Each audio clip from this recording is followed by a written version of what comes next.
Hello friends, welcome to another video. We have seen in the past videos till article number 7. From this video we will be starting from article number 8. If you are new to the channel, please subscribe to the channel and press the bell icon so that you will be getting the intimation of new videos as and when I post them. Without wasting any time, let's get started. Okay.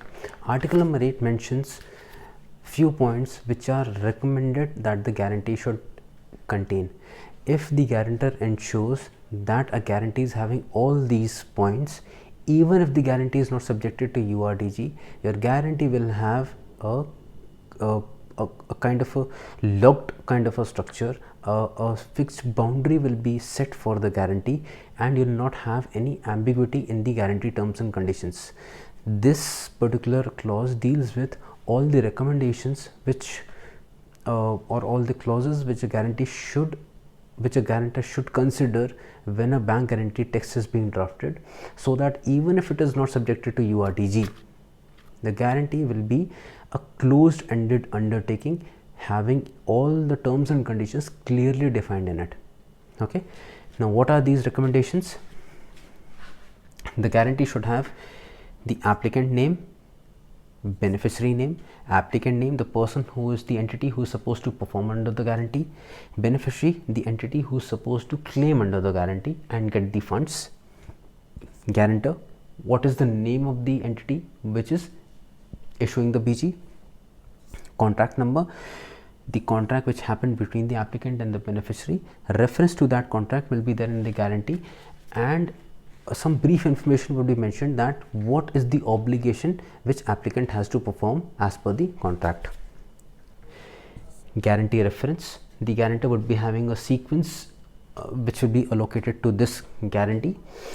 Maximum amount, what is the maximum liability of guarantor, which will be the maximum amount up to which the aggregate amount of demands presented by the beneficiary will be accepted. That will be denoted by maximum amount. Expiry date, which is the last date within which or up to which beneficiary can present a compliant demand under the guarantee. After the expiry date, the guarantee ceases to exist and there is no obligation of the guarantor under that instrument. Terms of demanding payment, in what manner beneficiary has to claim under the guarantee, whether beneficiary has to present a demand, what should be the content of the demand, what should be the statements mentioned by the beneficiary in the demand which will enable the bank to initiate the payment process, whether the presentation is to be made in paper form or electronic form. So, whether the demand is to be presented in physical form, which is paper, or electronic form, that means some email is to be presented or email is to be sent by the beneficiary to the mail ID of the guarantor. What should be the mode?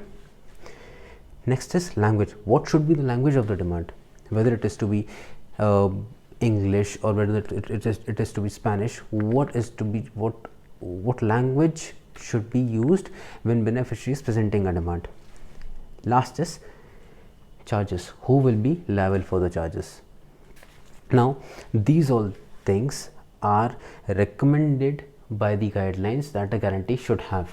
Now, if a guarantee is subjected to URDG, then there are few points, then there are few attributes which are clarified by default by URDG. So, if a guarantee undertaking is subjected to URDG, by default few of the attributes are clarified in these rules, which are expiry date. If your guarantee is not having an expiry date or an expiry event, okay, and your guarantee is not having any clause related to its closure, then the guarantee will expire after 3 years from the date of issuance, and any counter guarantee will expire 3 years plus 30 days, because this is an extra period given to the guarantor to claim under the counter guarantee. Next, terms of demanding payment. By default, if a guarantee is subjected to URDG, a documentary demand is to be presented under the guarantee it should also contain a statement of breach, which we will see in detail in article 15. Next is paper or electronic. If the guarantee is silent, demand has to be presented in paper form. Language of all the documents presented by either the applicant or the beneficiary have to be of the guarantee, should be of the language in which the guarantee is issued. Charges, by default, applicant or the instructing party is liable to pay the charges. Okay, so basically if the guarantee is subjected to URDG, these 6 points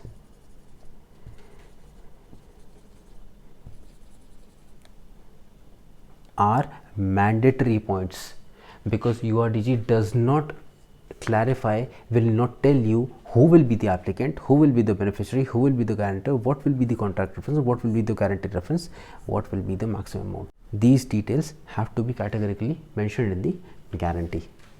Okay. Next is application not taken up. Now, whenever an applicant or an instructing party approaches the guarantor that, boss, I have this particular application, I want you to issue a BG to this beneficiary, and if you are not in a position to cater to that request, or if you are not in a position to issue the BG, you should inform the applicant or the instructing party without delay. Now, in what circumstances you will not be in a position to issue the BG? Suppose you have given some limits to the applicant and those limits are completely utilized, so there is no room to issue any separate undertaking or any new undertaking. Applicant will come to you, you will say, boss, your limits are completely utilized, I am in no position to issue any undertaking on your behalf. So you can politely refuse the request. URDG allows you to refuse the request provided you are informing without delay. Now, without delay has no definition, has no representation in terms of number of days or in terms of hours. In how much time you have to reject, or in how much time you have to inform the applicant that you will not be able to take up this application, is nowhere mentioned. It's just without delay, as soon as possible. All right. Okay, let's look at the advising feature which is there in URDG. So let's see first in what conditions an advising of a guarantee would be used. A and bank X are having a relationship with each other. B and bank Y are having a relationship with each other. That means A is usually using this bank in usual trade finance activities. Similarly, B is using this bank in regular trade finance activities. But B is aware that bank X is a well-known bank and B trusts the credibility of bank X. So B is okay with an undertaking issued by bank X, but what B says that you issue the undertaking, but I want the undertaking to be given to me by my bank. Why B wants this undertaking to be given by his bank is B is more comfortable in getting the trade finance related undertakings or trade finance related transactions to be routed through his bank. Also, when a BG is advised, the cost is less. When a BG is advised, the overall cost is less, because when a BG is advised, bank X will take the issuance commission from A and bank Y will just take the advising commission from bank X, and bank X will take that commission from A.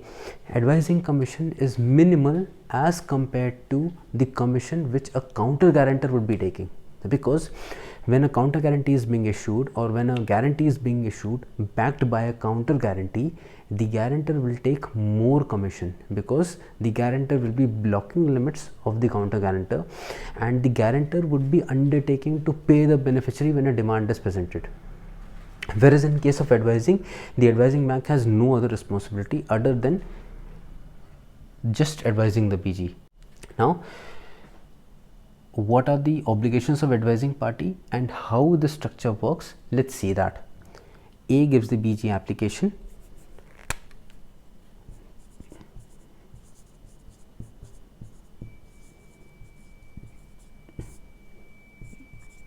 Bank X. Bank X issues the BG to Bank Y. Now, when the BG is received by Bank Y has two obligations. Number one, to check the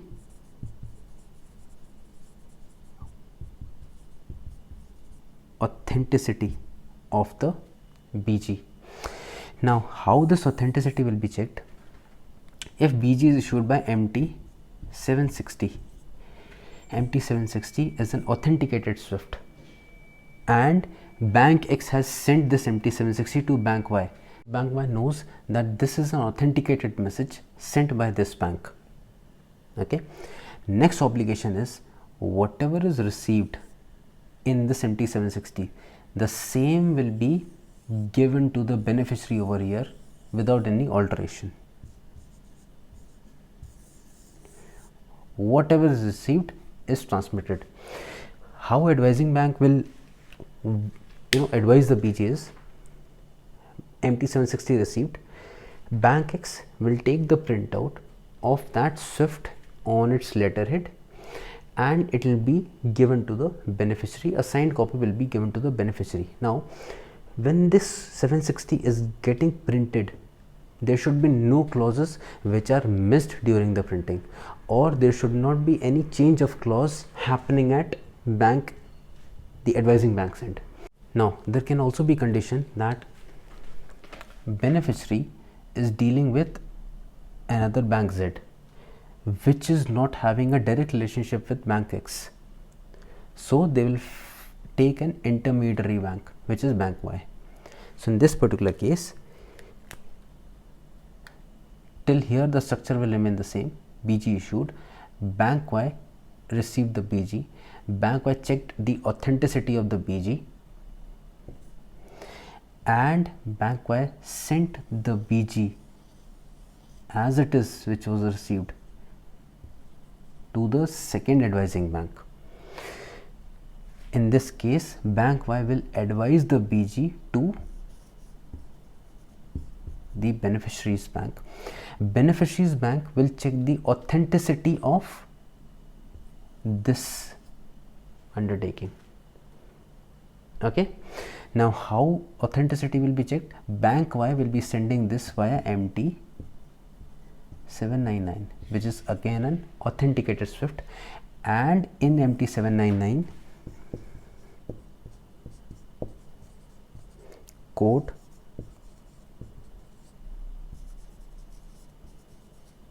unquote this BG will be mentioned. So, the authenticity is verified, and whatever Bank Z is receiving, the same Bank Z will be sending to the beneficiary. So, in this case, Bank Z is only checking the authenticity of the information which is given by Bank Y. Bank Z is not telling that this is okay. Bank Z is only certifying what I received from Bank Y is okay. This is what Bank Z is telling to the beneficiary, that whatever I received from Bank Y is authentic and I am transmitting you as it is, which is received. Now, if at any point in time Bank Y is not in a position to advise the BG, it should push back the request immediately. Similarly, if Bank Z is not able to advise the BG, it should push back this request immediately. Now, in what circumstances this will happen? Suppose this BG is sent by MT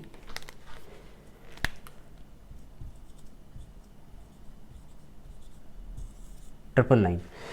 In what cases BG will be sent by MT and sent by MT triple nine? If there is no SWIFT key arrangement between these two banks, or if there is no SWIFT key arrangement between these two banks, then the guarantee will be sent by MT triple nine. Authenticity cannot be judged. Bank Y can refuse or Bank Z can refuse.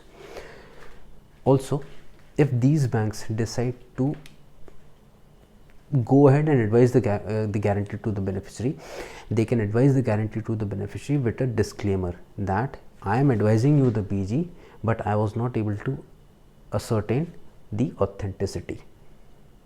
Okay, it still can be done. Also, under no circumstances these two banks will be held liable for any other thing if they have performed this activity correctly. One more facility URDG provides in case of advising is, this was an advising structure for issuance of a BG. What URDG says, that if you want to advise an amendment, amendment is issued via MT 767.